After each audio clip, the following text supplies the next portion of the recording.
অবশেষে তারেক রহমান নবম pay scale gadget প্রকাশের চূড়ান্ত সিদ্ধান্ত নিলেন এবং একই সঙ্গে সরকারি চাকুরিজীবীদের জন্য ৩টি বিশাল সুখবর ও পেনশন সুবিধা বৃদ্ধির ঘোষণা দিলেন, যা দেশের প্রশাসনিক অঙ্গনে এক নজিরবিহীন স্বস্তির বার্তা বয়ে এনেছে। প্রিয় সরকারি চাকুরিজীবী ভাই ও বোনেরা, আজকের সকালের সর্বশেষ সংবাদ নিউজে আপনাদের স্বাগতম। যারা আমাদের চ্যানেলে নতুন তারা এক্ষুনি চ্যানেলটি সাবস্ক্রাইব করুন, আর হ্যাঁ, অবশ্যই কমেন্ট করে জানাবেন আপনারা কে কোন জেলা থেকে আমাদের ভিডিওটি দেখছেন। তবে চলুন কথা না বাড়িয়ে আজকের সর্বশেষ সংবাদটি জেনে নিন।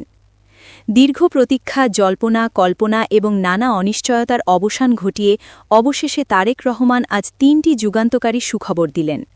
এছাড়াও নবম পে স্কেল বাস্তবায়নসহ শতভাগ পেনশন সুবিধা কার্যকরের বিষয়ে অত্যন্ত ইতিবাচক ও আশাব্যঞ্জক কয়েকটি তথ্য জাতির সামনে উপস্থাপন করেন। তিনি তার বক্তব্যে স্পষ্টভাবে উল্লেখ করেন যে শুধুমাত্র বেতন বৃদ্ধি করলেই কর্মচারীদের প্রকৃত অর্থনৈতিক উন্নয়ন ঘটবে না বা তাদের জীবনযাত্রার মান টেকসই হবে না। অর্থনৈতিক শক্তি ফেরাতে এবং কর্মচারীদের বার্ধক্যকালীন নিরাপত্তা নিশ্চিত করতে অবশ্যই পেনশন সুবিধা শতভাগ বা তার কাছাকাছি পর্যায়ে বৃদ্ধি করা প্রয়োজন। তিনি জানান, আমরা ইতিমধ্যে এ বিষয়ে কয়েকটি সুনির্দিষ্ট ও বাস্তবসম্মত পরিকল্পনা নিয়ে এসেছি, যা দ্রুত বাস্তবায়ন করা হবে। সাধারণ জনগণ এবং সরকারি চাকুরিজীবীদের অর্থনৈতিক উন্নয়ন যতক্ষণ পর্যন্ত নিশ্চিত করা সম্ভব হবে না, ততক্ষণ পর্যন্ত দেশের সামগ্রিক উন্নয়ন সম্ভব নয়।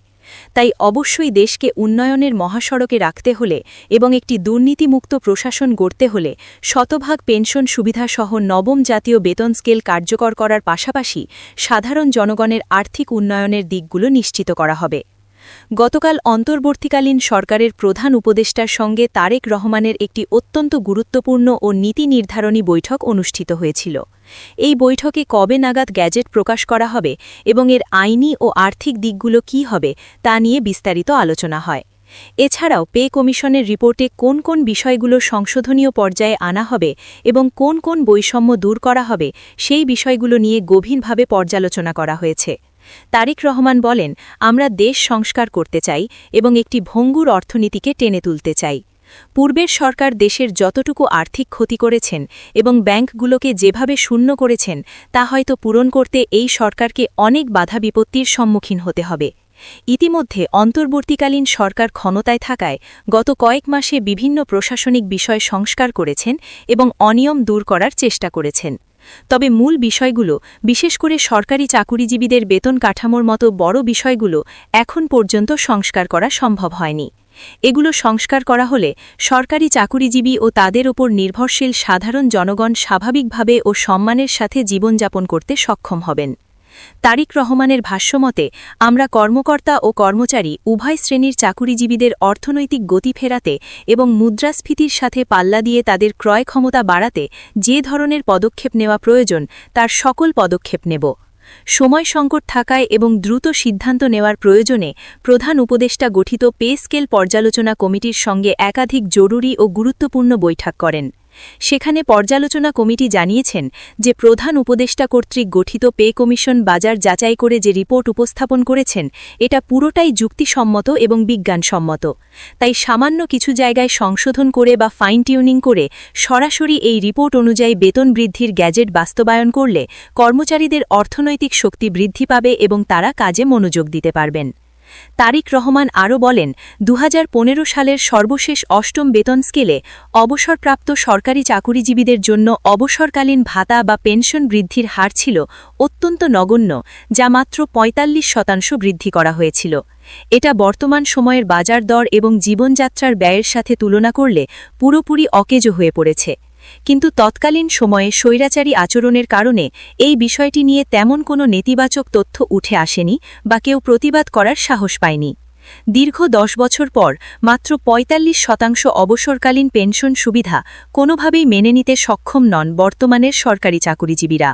তাই তাদের জন্য অবসরকালীন ভাতা শতভাগ করার বিষয়ে আমাদের সরকারের পক্ষ থেকে নতুন নীতিগত সিদ্ধান্ত নেওয়া হয়েছে। আমরা এরই মধ্যে পে কমিশন ও প্রধান উপদেষ্টার সঙ্গে এই স্পর্শকাতর বিষয়টি নিয়ে বৈঠক করেছি। সবাই এই বিষয়টিকে সমর্থন জানিয়েছেন এবং একমত পোষণ করেছেন যে পেনশনভোগীদের মানবেতর জীবন থেকে মুক্তি দেওয়া দরকার। তাদের ভাষ্যমতে যদি নির্বাচিত সরকার বাজেট সংশোধন করতে সক্ষম হয় এবং রাজস্ব আয় বাড়াতে পারে তাহলে অবশ্যই শতভাগ পেনশন সুবিধা চালু করে কর্মচারীদের ভাতা বৃদ্ধি করা প্রয়োজন। এরই মধ্যে অর্থ মন্ত্রণালয়ের একটি সূত্র নিশ্চিত করেছে যে মূল বেসিক সর্বনিম্ন ২০,০০০ টাকা নির্ধারণ করার ফলে শতভাগ পেনশন সুবিধা বৃদ্ধির বিষয়টি বাজেটের ওপর একটি বিশাল চাপ বা নেতিবাচক প্রভাব হিসেবে দাঁড়িয়েছে। যদি আগের বেতন স্কেল বা কম বেসিক বহাল থাকত তাহলে শতভাগ পেনশন সুবিধা কার্যকর করা সহজ হতো। তবে যেহেতু বেসিক দ্বিগুণের বেশি বাড়ছে তাই পেনশনের অঙ্কও বিশাল হবে। এই পরিস্থিতিতে নির্বাচিত সরকার ও অন্তর্বর্তীকালীন সরকার শতভাগ পেনশন সুবিধা কার্যকর না করে একটি সম্মানজনক মধ্যবর্তী পথ হিসেবে ৮০% পর্যন্ত অবসরকালীন ভাতা বৃদ্ধির বিষয়ে একবদ্ধ হয়েছে। তাদের সকলের মতামত ও বিশ্লেষণ অনুযায়ী ৮০% পেনশন সুবিধা বৃদ্ধি করায় এবং মূল বেতন ২০,০০০ টাকা করায় সরকারি চাকুরিজীবীদের দীর্ঘদিনের যত সমস্যা ছিল সকল সমস্যার সমাধান করা হবে এবং তারা আর্থিকভাবে লাভবান হবেন। ইতিমধ্যে তারেক রহমান আগামী ৫ কর্মদিবস পর্যন্ত সময়সীমা বেঁধে দিয়েছেন গ্যাজেট প্রকাশের জন্য। এর ফলে নতুনভাবে নবম পে স্কেলের বেতন কাঠামোর বিষয়টি এখন সবার আলোচনার কেন্দ্রবিন্দুতে উঠে এসেছে। তো বন্ধুরা, তারেক রহমান ইতিমধ্যে সরকারি চাকুরিজীবীদের জন্য যে ৩টি বিশেষ সুখবর দিয়েছেন তা অত্যন্ত তাৎপর্যপূর্ণ।